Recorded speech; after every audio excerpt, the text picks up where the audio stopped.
আমার কাছে প্রথম প্রশ্ন ছিল, আমরা ছাত্র রাজনীতির কি ধরনের সংস্কার চাই। এক্ষেত্রে আমরা বলতে পারি এই প্রজন্ম 24-এর আন্দোলন, এই ছাত্র জনতা যেটা চায়, যে ধরনের সংস্কার তারা চায়, ইসলামী ছাত্র শিবির সেই ধরনের সংস্কার চায়। আমরা যদি একটু স্পেসিফিক বলি, আমাদের দেশের ছাত্র রাজনীতির যে কালচার, সেই কালচারে এখানে দলীয় এজেন্ডা বাস্তবায়ন এবং স্পেসিফিক ভাবে আরো যদি বলি, ছাত্রদের অধিকার নিয়ে কোনো কার্যক্রম খুব বেশি উল্লেখযোগ্য নেই বললেই চলে।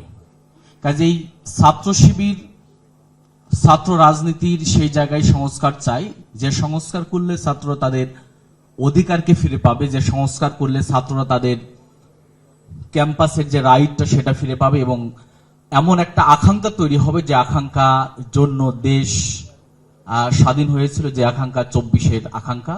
কাজে ইসলামী ছাত্র শিবির সেই ধরনের সংস্কার চাই।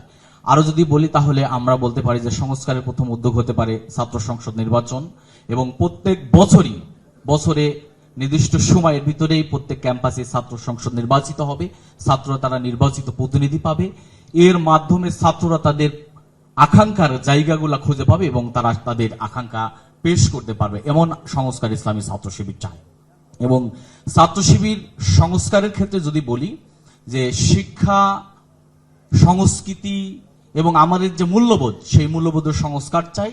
বিশেষ করে আমরা বাংলাদেশি হিসেবে আমাদের যে সংস্কৃতি চর্চা, আমাদের যে মূল্যবোধ, সেই মূল্যবোধের সংস্কার ইসলামী ছাত্র শিবির চায়।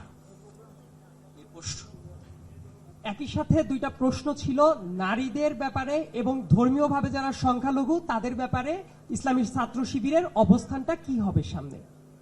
জি, ইসলামী ছাত্র শিবির নারীদের ব্যাপারে বা ধর্মীয় ব্যাপারে যদি বলি, ধর্মীয় ব্যাপারটা হলো যে ইসলামী ছাত্র শিবির যেটা চায়, যে ধর্মীয় অনুশাসন প্রত্যেক ধর্মই তার নিজ নিজ জায়গা থেকে পালন করবে এবং নারীরা তাদের এদেশের কোনো একটি রাজনৈতিক দল বা সংগঠন, কোনো ব্যক্তি বা কোনো গোষ্ঠীর উপরে তাদের মত বা মতাদর্শ চাপিয়ে দিতে পারে না।